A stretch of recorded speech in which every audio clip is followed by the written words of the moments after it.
Aprelin 16-sında Bakıdakı Atatürk Mərkəzində istedadlı yazar Pünhan Şükürün yeni işığı görmüş Mənə Şəhrizadın Nağılın Danış adlı kitabının təqdimat mərasimi keçirilib. Qonaqları salamlayan müəllif, həmin gün hava şəraitinin əlverişsiz olmasına baxmayaraq tədbirə qatılan ziyalılara, hətta bölgələrdən gələn söz qələm adamlarına təşəkkürünü bildirib. Tarixçi toponomist Nazim Vəlişovun aparıcılığı ilə olduqca maraqlı, məzmunlu, yaradıcı keçən tədbirdə çıxış edənlər Pünhan Şükür şəxsiyyətindən, onun həyat və yaradıcılığından söz açır.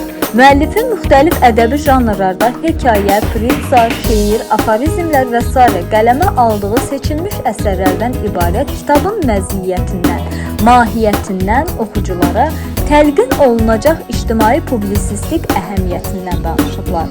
Qeyd edək ki, Şərq-Qərb nəşriyyatında çap olunmuş kitabın redaktoru Giya Paçxataşvilidir. Sonda tədbir iştirakçılarına müəllifin imzası ilə kitab nüsxələri hədiyyə olunub və xatirə şəkilləri çəkilib.